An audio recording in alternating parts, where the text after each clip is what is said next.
Assalamualaikum warahmatullahi wabarakatuh. Halo adik-adik, bagaimana kabar kalian selama di rumah? Insya Allah semua selalu dalam keadaan sehat walafiat ya. Adik-adik, kembali bersama saya Siskawati Amrin sebagai pengajar mata pelajaran Pendidikan Pancasila dan Kewarganegaraan untuk kelas 10. Jadi, silakan kalian simak dan pahami baik-baik materi dalam video ini ya. Selamat belajar.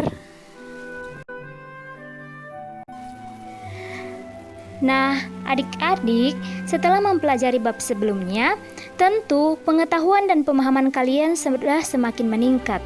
Hal tersebut tentu saja harus diikuti pula oleh sikap dan perilaku yang semakin baik.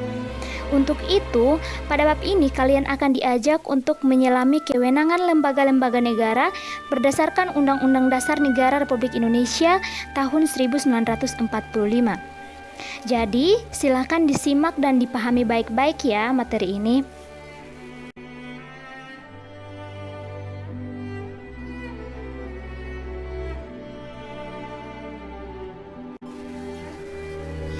Adik-adik, pada bab 3 ini ada 3 subbab yang akan kita bahas. Yang pertama, suprastruktur dan infrastruktur politik Indonesia. Yang kedua, fungsi dan kewenangan lembaga negara. Dan yang ketiga, penerapan pemerintahan yang baik atau good government. Sebelum kita membahas materi lebih dalam lagi, ada baiknya kita ketahui dulu tujuan pembelajaran kita pada bab ini. Yang pertama, setelah mengerjakan tugas, peserta didik mampu menemukan atau menunjukkan hubungan lembaga negara dalam menjalankan kewenangannya dengan sistematis.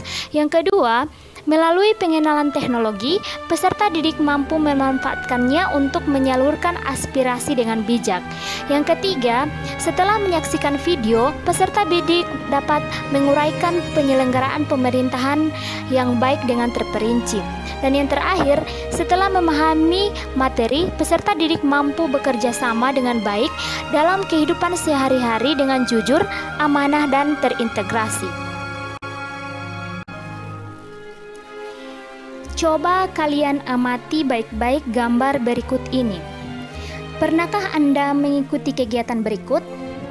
Ya, jawabannya pasti pernah, karena kegiatan berikut merupakan kegiatan pemilihan ketua kelas. Nah, pada kegiatan di atas, siswa yang terpilih akan menduduki jabatan sebagai ketua. Kemudian, ketua menunjuk sekretaris dan bendahara. Tahukah Anda, lembaga-lembaga negara juga dipilih untuk mengisi jabatan-jabatan tertentu dalam penyelenggaraan pemerintahan. Jadi, simak baik-baik pembahasan berikut ini.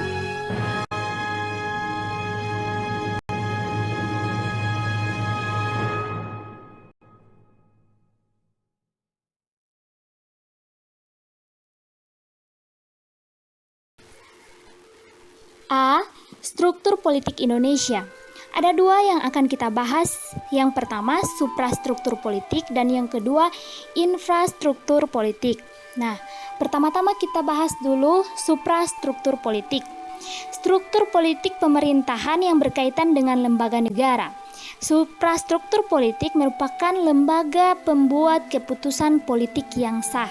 Sedangkan infrastruktur politik merupakan mesin politik masyarakat yang terdiri atas beberapa kelompok yang dibentuk berdasarkan kesamaan sosial, ekonomi, tujuan, dan kesamaan lainnya.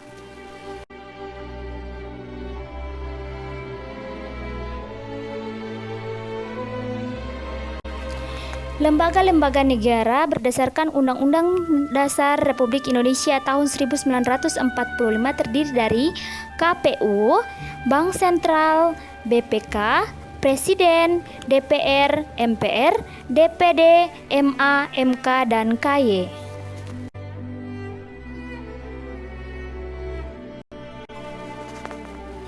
Berikut ini merupakan contoh suprastruktur politik.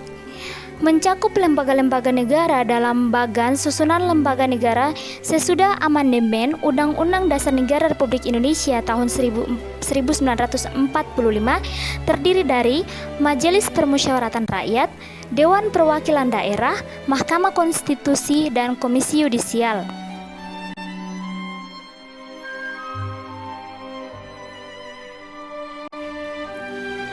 Berikut ini merupakan contoh dari infrastruktur politik. 1. Partai politik. 2. Kelompok kepentingan. 3. Kelompok penekan. 4. Media komunikasi politik. Dan yang terakhir, tokoh politik.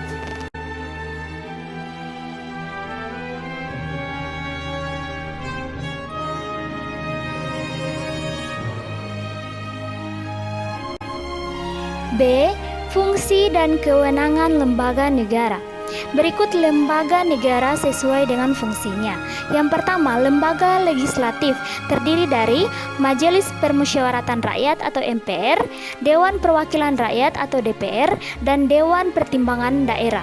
Kemudian, lembaga eksekutif terdiri dari Presiden dan Wakil Presiden serta Kementerian Negara. Dan yang ketiga, lembaga yudikatif terdiri dari Mahkamah Agung dan Mahkamah Konstitusi.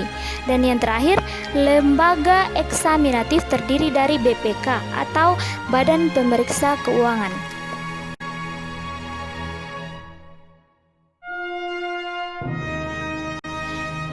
C. Penerapan pemerintahan yang baik atau good governance. Nah, yang akan kita bahas yang pertama, asas dan prinsip pemerintahan yang baik, dan yang kedua, faktor pendukung dan penghambat pemerintahan yang baik. Berikut ini merupakan asas-asas pemerintahan yang baik, terdiri dari kepastian hukum, keseimbangan, ketidakberpihakan, kecermatan dan motivasi, tidak menyalahgunakan wewenang, keterbukaan, kepentingan umum, serta pelayanan yang baik. Prinsip pemerintahan yang baik terdiri dari akuntabilitas dan transparansi, keterbukaan partisipasi masyarakat, efisiensi dan efektivitas, serta supremasi hukum.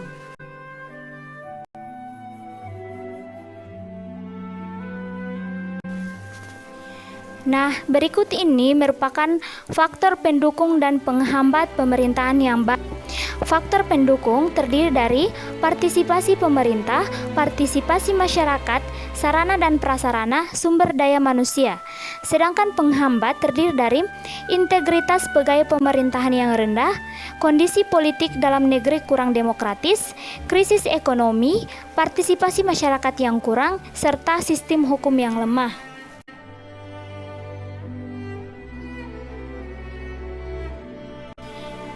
Baiklah adik-adik, selesai sudah materi kita untuk bab 3. Semoga apa yang sudah saya jelaskan dapat kalian pahami dengan baik. Terima kasih atas perhatiannya. Sampai berjumpa pekan depan. Wassalamualaikum warahmatullahi wabarakatuh. Baiklah adik-adik, selesai sudah materi kita untuk bab 3. Semoga apa yang sudah saya jelaskan dapat kalian pahami dengan baik. Terima kasih atas perhatiannya. Sampai berjumpa pekan depan. Wassalamualaikum warahmatullahi wabarakatuh.